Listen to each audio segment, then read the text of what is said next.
Hello, welcome back to the latest edition of Clark Crawford Sports. We're finally live. The Astros game has taken far too long.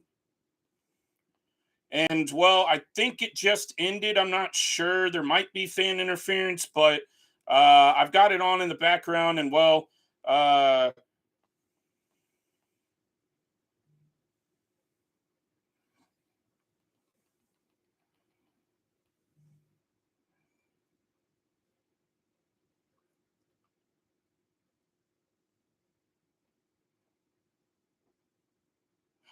I've got it on the background. And it seems like there might have been fan interference. There may not have been. I'm not sure what's going on. But nonetheless, it looks like the Astros are going to lose this game as Ryan Presley blew yet another save late in this game. And, well, it's a shame because, well, the Astros are going to lose a game they should have won. They were up 7-5 in the eighth inning, and Ryan Presley gives up 2 runs. And then it looks like Josh Hader just gave up a walk-off 2-run homer. It's a shame because, like I said, it's a game you should have won. And, well, that's it. I mean, now instead of being 31-35, you're now 30-36. The good news is you won another series. The bad news is you can't win a couple more games that you probably should have won. I mean, it's unfortunate. We also need to talk about the Kyle Tucker injury, the news. Well, so we're going to get right into that before we hit Friday night, Saturday night, and today's highlights. So the Kyle Tucker injury news dropped when the Kyle Tucker injury news dropped right before Friday night's game. It was known Kyle Tucker was going to be placed on the IL. The issue is, well, I mean, it's unfortunate. And also, Kyle Tucker, they held him out for several days. And it's really puzzling because, well, it's unfortunate because, you could have had another guy. You could have had another guy on the roster if you knew you were going to place Kyle Tucker on the injured list, which it looks like they were going to all along. He pretty much has a deep bone bruise, as they probably call it, right knee discomfort or whatever the heck you want to call it, a shin contusion, whatever. But it was basically known Kyle Tucker's been hurt, and they waited an extra 3 days to put him on the injured list. And, well, that's just the Astros' way of doing things.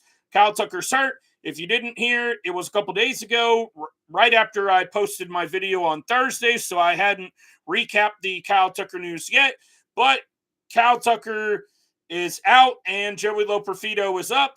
But as we knew, Loperfido wouldn't play on Friday because they didn't announce the news, and he probably didn't even report to the club till Saturday. Loperfido did not play in any of the 3 games in the Angels series, which is really baffling because why are you calling Joey Loperfido up to sit him on the bench? That's another question I have for Joe Espada. But we get into Friday night's game. We begin the series with Friday night, a 7-1 huge Astros win. It was, I think, a big win on the season. I call it the third best win of the year behind Monday's game, which you came back to win behind Monday's game, which you came back to win with Yainer Diaz and Alex Bregman hitting homers in the 8th inning. That was the second best win of the year, if you ask me. And the best win of the year for me was the Blair Henley game where he recorded, what was it, 1 or 2 outs in the first inning. Seth Martinez has to come in and save the day. And the offense, you end up winning 10-5. So that's the best win of the season in my mind. Let me know down below in the comments if you think another game was worthy of the best win of the year. But for me, it was the Blair Henley game. Anyways, so Friday night, we began the series. The Astros won 7-1. They should have swept this series, but I'll get more into that later on in the video. The highlights of the game were Yainer Diaz hitting his 7th home run of the year, including what was his 4th consecutive game with the homer. It was a 1-1 game headed into the 7th inning where the Astros offense seemed to be MIA, and I was scratching my head going, oh no, the offense is, as I said, MIA again, and they're going to find a way to lose this game like probably around 3-1.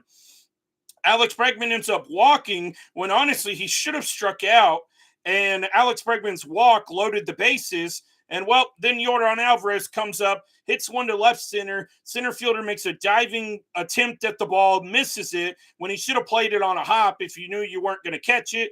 And, well, it's a bases clearing double after the failed diving attempt. The Astros end up taking the lead 4-1.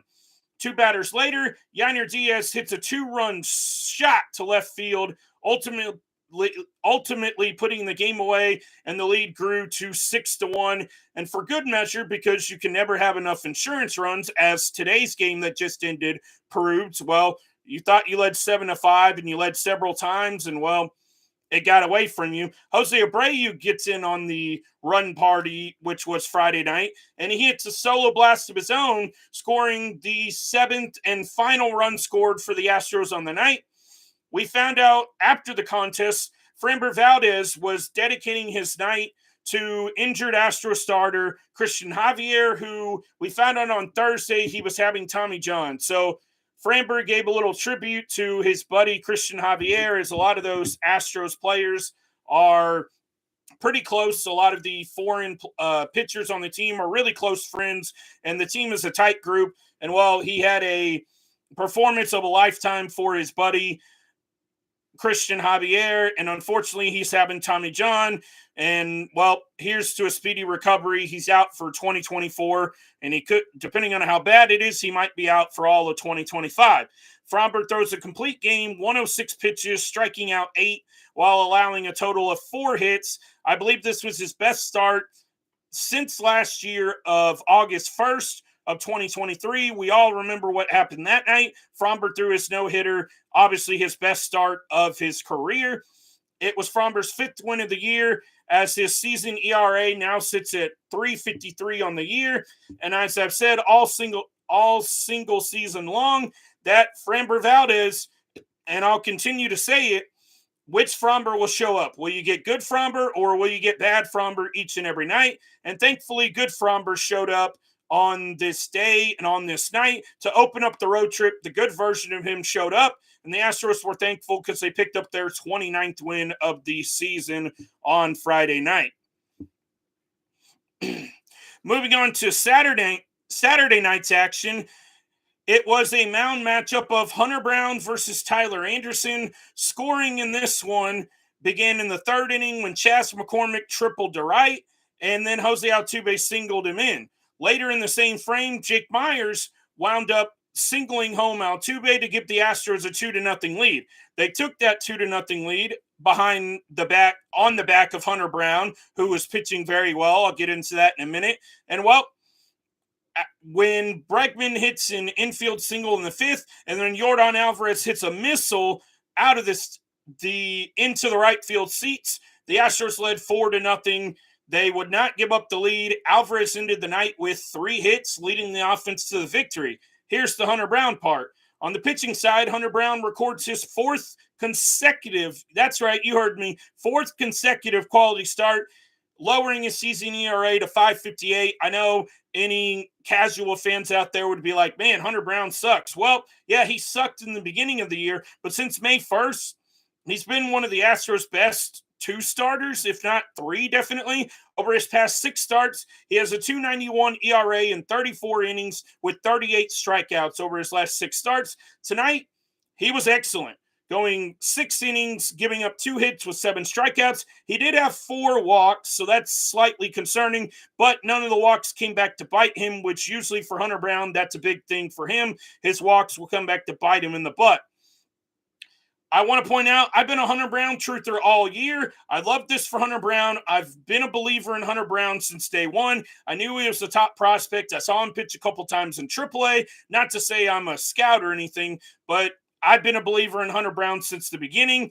Back-to-back wins on Saturday and Friday and Saturday, and it made it 4 out of the last 5. It was a 6-1 victory. I also want to point out, if none of you believe me, that I've been a Hunter Brown truther all year, watch my previous videos. And also, if you like it, subscribe to my channel while you're at it, because I've been a Hunter Brown truther the whole way, and my previous videos prove it, because Hunter Brown sucked in the beginning of the year, and I told all of you, hey, give it time. Hunter Brown's going to come around, and look what he's doing, and hopefully he can continue it, because we certainly need it. and that's going to bring us to Sunday. So Sunday, the Astros were going for the sweep today. The game was a pretty long game in the pitch clock era. It was over 3 hours. But anyways, they were going for the sweep today, and they were hoping to break out the brooms for the third time this year. They previously swept Colorado in a 2-game series, which I'm telling you, a 2-game series is still a sweep because you swept them on the schedule. And if they play Colorado at the end of the month and it's another 2-game series, if you were to sweep them there, you swept them in 2 different series spanning 4 games. A 2-game series is still a sweep. I don't care what anyone else says. It's a sweep, regardless of what other people think. So their other sweep was also against Oakland at Minute Maid Park a couple weeks ago in a 4-game series. But anyway, so a little trivia before today's game. Let me know down below in the comments if you know the answer. The Astros, at one point back in 2017, 2018, and previously, they had the Angels starter from today, Patrick Sandoval, in their minor league system.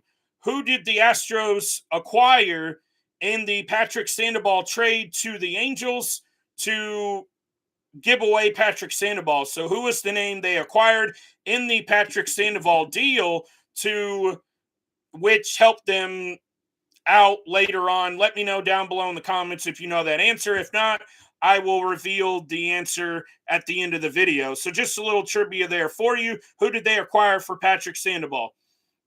So the Angels struck first against Verlander, who was not good. We'll get into that here in a minute. Verlander retired the first 4 hitters of the game. Then in the bottom of the second, he gave up a double, single, and a sac fly consecutively, giving the Angels at the time a 1-0 lead. Astros responded with a 3-run third today with a Dubon leadoff walk, Jose Abreu single, which I'll get into Jose Abreu here in a few minutes before the video's over. And Chas McCormick strikes out, so that's out number 1 of the third inning. Altuve knocks in Dubon, tying it at 1. Bregman's RBI double makes it 2-1, and then the final run was knocked in by Pena with an RBI single following an Alvarez intentional walk. So the Astros lead 3-1. They're headed into the 4th inning where Verlander ran into more trouble. And, well, Verlander was not good today. This is back-to-back starts. He went just 5 innings, throwing over 100 pitches, giving up 4 runs each day. In each start, throwing a total of 101 pitches today. Honestly, Verlander looked like dog crap today. I mean, I'm calling it as I see it. I know Verlander's 41, but Verlander, if you're making $43 million and you can't hold the lead and pitch better against the Angels, who are a really bad team without their best player, Mike Trout, that's a really bad sign. The Astros offense tried to save you, but unfortunately, and I'll get into it here in a minute, Ryan Presley blew the game. But the Astros offense comes back to save him after Verlander gives it up, and the Astros trailed 4-3 going into the 6th inning. The Astros just screwed up in this game, but they have a 4-run 6th inning, and they gave Verlander a chance to get the win in this game. So in the 6th inning, Dubon singles, Jose Abreu, as I like to call him here on my channel, everyone's favorite Astro, hits a game-tying RBI double. Then McCormick follows with an RBI double of his own. And the cherry on top of the inning was Jose Altuve's 10th homer of the season, giving them some much-needed insurance runs, as the pitching was not on their A game on this day, as it proved in the 8th and 9th innings, as unfortunately they lost this game. Jose Abreu came up with multiple clutch hits today, though, going 2 for 4 on the day, scoring 2 runs and driving in 1 himself.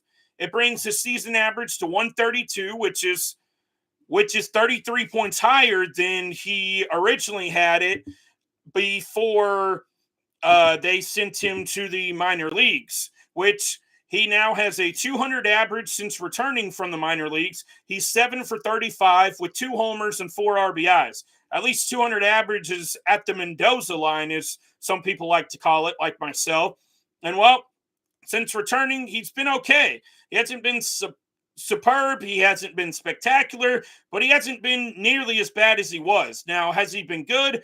No, I'm not defending Jose Abreu by any means, but Jose Abreu's been okay. Now, my prediction a couple weeks ago when he did return, this is kind of what I expected. I expected him to be a little improved over his previous numbers, but ultimately, I think Jose Abreu is going to be DFA'd, whether it's a week from now, 2 weeks, a month and a half. But I think probably the All-Star break is the time to cut the ties. But today he was spectacular. Unfortunately, the pitching sucked. So my prediction was Jose Abreu will stick around for a little while. And, well, that's exactly what's going to end up happening. Now, I've said it for the pitching, which blew the game in the 8th and 9th inning. I've said it, and I've said it within the last week and a half. You can go back and watch my videos, as I would encourage you to do. It's time to move Ryan Pressly out of the 8th inning. And, well, what do you know? He blows a 7-5 lead today, and the game was tied at 7, headed into the 9th inning. Pressly gives up 2 runs, and he blows another save.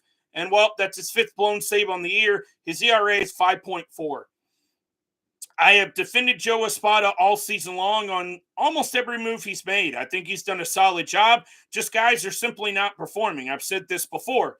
But the move that's long overdue, you've got to get Ryan Pressly out of a setup role. He needs to be your 6th inning middle relief guy. There's no other way around it. He blew another game today. I think you maybe could have pulled the trigger a little earlier to bring in Josh Hader. But even then, Josh Hader was not good in the 9th inning today. So Josh Hader was not good in the 9th inning. He saved you in the 8th inning. But Josh Hader gives up the game-winning, the walk-off 2-run homer in the 9th. And while the Astros find a way to lose this game, another game they should have won. They should be sitting at 31-35 on the year, except now they are 30-36, and they lost ground in the division because, let me give you a spoiler alert, the Rangers and the Mariners both won today. So just a piss poor day if you're an Astros fan. I'm a little ticked off about it. It really sucks. I mean, this is a game you had to have, but they found a way to blow the game. Surprise, surprise. That's been the theme of the Astros season here. They blew another one. There's no other way to put it. And, well, it's done. It is what it is at this point. You got to put this one in the back of your mind, get it out of your mind, get it out of your head, and move on to the next series, which is they face the Giants, the end of this 6-game road trip before a 3-game homestand over the weekend. Well, they face the Giants over the weekend, or over Monday, Tuesday, and Wednesday, and they really need to beat up on the Giants. You got to keep stacking wins. Now, you have won 4 out of your last 6, and it could be 5 out of the last 6, since you have won the last 2 series. So let's give them a little bit of credit where credit's due. They have started to win more games lately, but it's not enough. I mean, Verlander was bad today. The pitching was crap. I mean, when you score 7 runs, I would say 95 to 98% of the time you should win that game. And today's game, I thought you really had to have. You needed a sweep, and you needed a sweep badly. I mean, this is on Verlander, and this is on Pressly.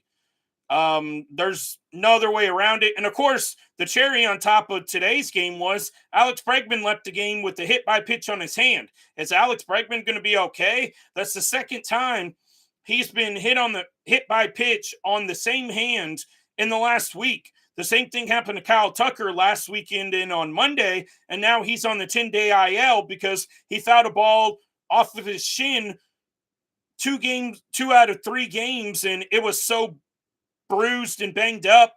He's out for 10 days, and I believe he's eligible to return on Friday, but we haven't heard anything. Kyle Tucker's barely moving around.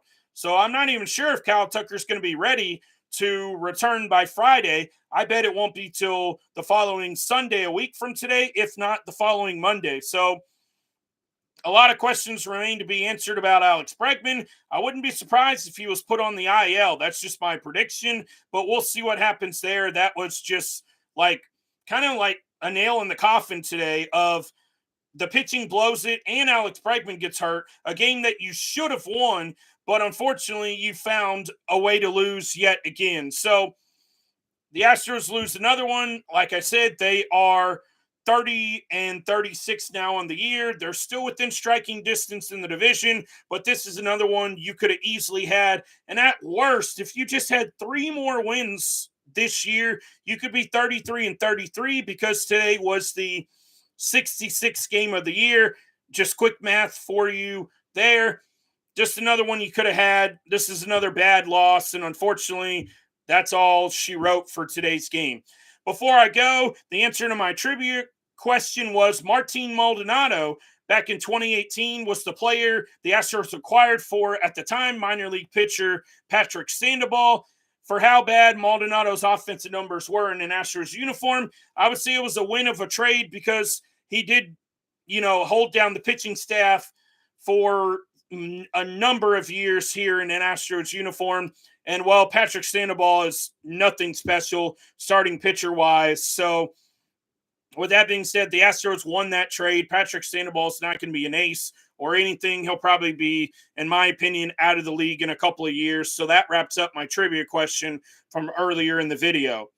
That's going to do it here for the latest live stream edition of Clark Crawford Sports. I hope you all enjoyed. Please subscribe to my channel. Feel free to leave a like on this live stream. Comment down below. Let me know your thoughts and everything. I'll see your comments. And I'll see all of you tomorrow in my next edition of Clark Crawford Sports with an Astros versus Giants series preview. Be on the lookout for that video. Thank you all for watching. And subscribe to my channel while you're at it if you want to keep seeing more content from me, because I'm going to keep pumping out content. And if you haven't seen in my videos yet, you're missing out because I'm highly knowledgeable in the baseball area and, of course, many other sports as well. But right now it's baseball season, my favorite time of the year. So that's it for me today, Clark Crawford Sports. I'll see all of you tomorrow in my next edition, not a live stream, but my next video coming out. Peace out and subscribe to my channel.